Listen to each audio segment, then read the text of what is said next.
Good day friends, I am Dr. A.S.K. Gupta and I am going to demonstrate to you a case of multiple fetal congenital anomalies. Here you can see that these are the frontal bones and they appear to be pinched up as if the lemon has been pinched up. This is nothing but the lemon sign. And if you see carefully, you see that the cerebellum over here is also collapsed. Usually the cerebellum is a dumbbell in shape, but here posteriorly you find that the cerebellum is convex in shape. And this is nothing but the banana sign. When the banana sign is there, it means that the cisterna magna is small in size and the nuchal fold thickness is collapsed. It means that the entire posterior fossa is small in size. The frontal bones are collapsed, they are pinched up, the posterior fossa is collapsed. It means that the CSF has leaked from the skull. Here you can see the banana sign much more clearly. This is the cerebellum and it is the shape of a banana. You can see that this is taking the shape of a banana. The cisterna magna is small in size. This patient will not show hydrocephalus because the CSF has been drained.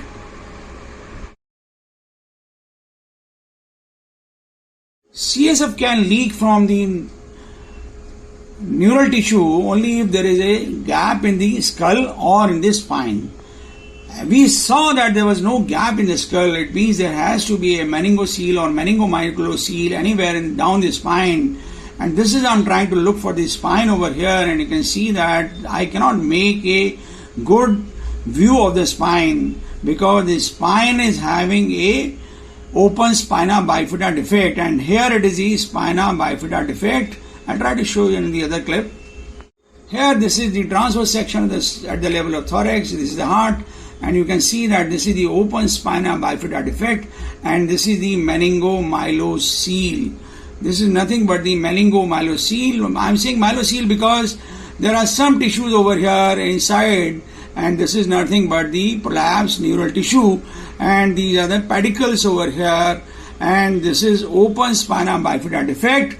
Let us try to see it in the longitudinal view. And here you can see that this is the meningomyelocele over here. This is the open spina bifida defect over here. You can see that this is the open spina bifida defect over here.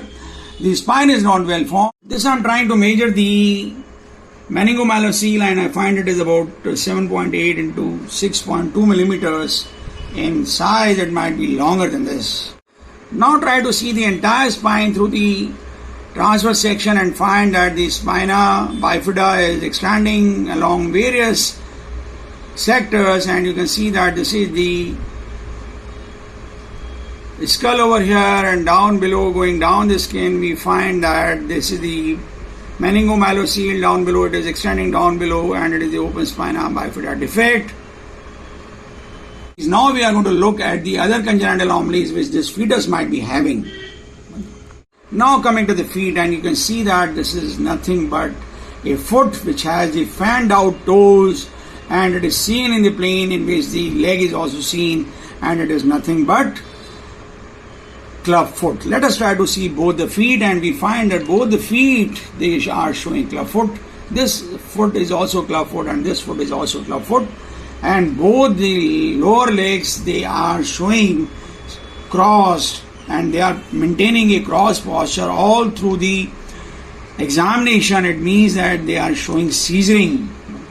This is the cross posturing which is maintained all through the examination. Though these limbs were mobile, that they were moving, but they have maintained their cross position, which is called as the seizuring, and it suggests that there is cerebral palsy.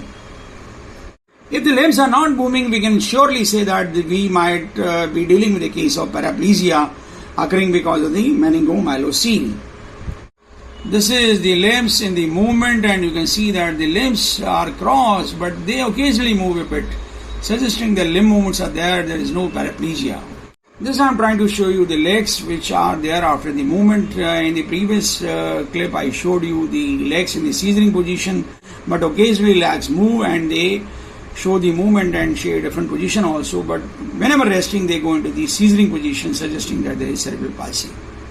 Femurs are also visible and they appear to be normal. This I am trying to see the upper lip and the orbits and the heart, and they appear to be nearly normal.